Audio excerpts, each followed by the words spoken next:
All right, here are solutions for quiz 6 for Math 65. In this one, we're dealing with two separate topics. One, scientific notation. 4 parts here. We're given numbers in scientific notation and asked to convert them into just numbers or decimals.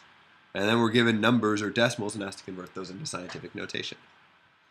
So let's get started. 4.9 times 10 to the 11th power. What that means is you start with this number 4.9 and you take the decimal point and you move it to the right 11 spaces. 11 because that's the exponent here. So if I move it to the right 11 spaces, the first time we'll move this from 4.9 to 49. So that's the first out of the 11. The remaining 10 are just going to add zeros to the end of this number. So what I'm saying is this will be 49 with 10 zeros after it. So there's 1, 2, 3, 4, 5, 6, 7, 8, 9, 10. 4.9 times 10 to the 11th power is this, what, 490 billion? Fine. What about negative exponents? Well, it's really the exact same idea, except now instead of moving the decimal place to the right, I'm going to move it to the left because they're negative exponents. So the first time I move the decimal place, it goes from 9.4 to 0.94. And then the remaining 4 times, like that would be the first of the 5, the remaining 4 are going to add a 0. So what I'm going to end up with is 4 zeros after the decimal point. 1, 2, 3, 4. And then my 9.4. If you want to put a 0 out in front of the whole thing, you can. You don't have to. I don't really care whether you do or not. Express this as a decimal. There it is as a decimal. Okay, what about going in the other direction? Well, to express, what's this, 5,700,000,000 using scientific notation, we need to write it so it looks something like this. We need to write it so it's some number times 10 raised up to some power. And there's a couple little stipulations. This first number has to be between 1 and 9.9. So in this case, that first number is going to be 5.7. The decimal place right now is here. It's at the end of the whole thing. And I want to move it so that it ends up between the 5 and the 7. Well, if it started between the 5 and the 7, I'd have to move it 3, 6, 9 spots to get to here. So what that means is 5,700,000,000 is 5.7 times 10 to the 9th power. But if you're not sure that's right, you can check your answer like we did up here. Right, you start out with 5.7. The first time you move it to the right, you get to 57. And then the remaining 8 times you move it, you pick up a 0. So my answer should be 57 with 8 zeros after it. 1, 2, 3, 4, 5, 6, 7, 8. Looks good. And finally, point, what is this? 0, 0, 0, 1, 1. I got 3 zeros and then 1, 1. Want to write this using scientific notation? Well, the first number will be some number between 1 and 9.9, meaning it has to be 1.1, not 11 or 0.11. We have to move the decimal place in between the two ones. So to get it there, let's see, 1, 2, 3, 4.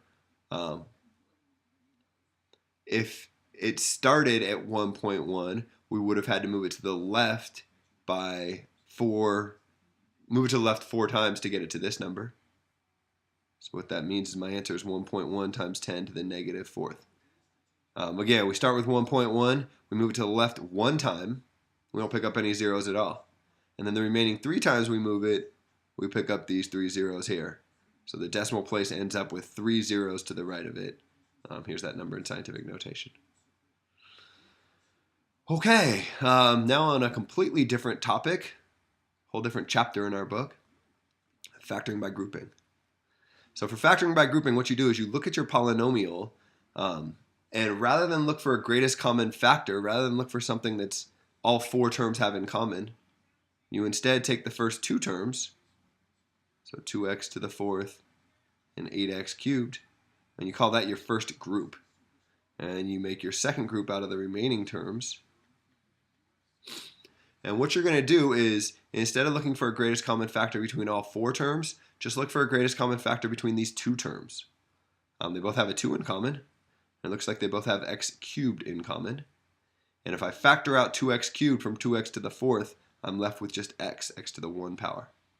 If I factor out 2x cubed from 8x cubed, I'm left with just 4. Where these numbers come from, 2x to the 4th divided by 2x cubed, 2's cancel out, 4 minus 3 is 1, so I'm left with just 1x to the 1.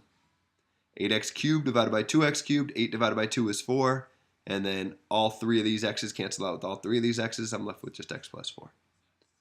I'm done with the first step in factoring my grouping. What I now want to do is factor something from my second group with the hopes that I can be left with the same thing in the parentheses as I have over here. So pull something out over here so that what you're left with is x plus 4. Well, let's see. If I want to be left with x from the first term, I better pull out 3x. Because if you pull out a 3x from 3x squared, you're left with just x to the 1. If you pull out a 3x from 12x, you're left with just 4. 12 divided by 3 is 4. And then the x's cancel each other. And so I managed to find something that when I factor it out from my second group, I'm left with exactly x plus 4 in the parentheses. So what I can now do is view it as two terms. Here's one of them, here's the other one. And each of those terms have an x plus 4 in common. So I can pull out that x plus 4, and I'm left with 2x cubed plus 3x. Just as an FYI, there's a couple different ways, a couple different equivalent answers you can come up with.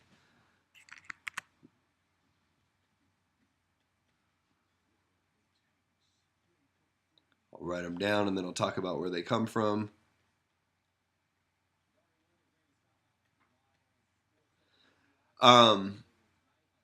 What you might, okay, so this is perfectly fine. I'm going to call this the answer, and I'm good with you leaving it just like that.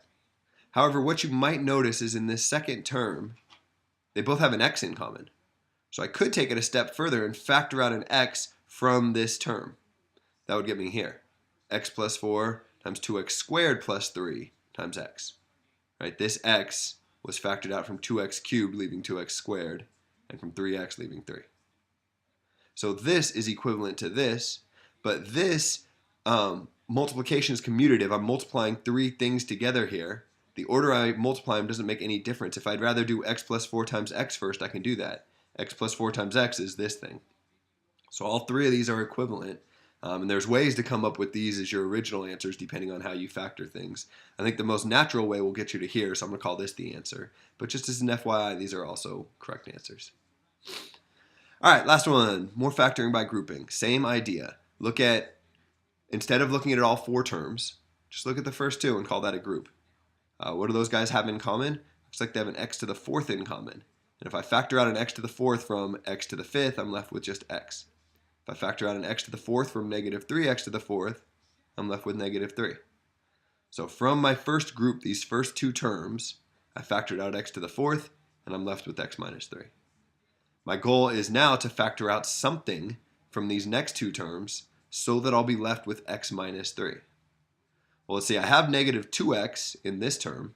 If I want to turn that into an x, I better factor out a negative 2. If I factor out a negative 2, what I'll be left with is x, and then if I factor out a negative 2 from 6, I'll get a minus 3. And so I've managed to leave myself with the same thing in each of the parentheses. I have two terms here, and they both have something in common, this x minus 3. So I can factor out that thing they have in common, and what I'll be left with is x to the fourth minus 2. And we will call this our final answer. Turns out there's things you can do with this x to the fourth minus 2, but not using any methods we've learned yet, so at this point, this is completely done. It's our final answer. This is the end of the quiz.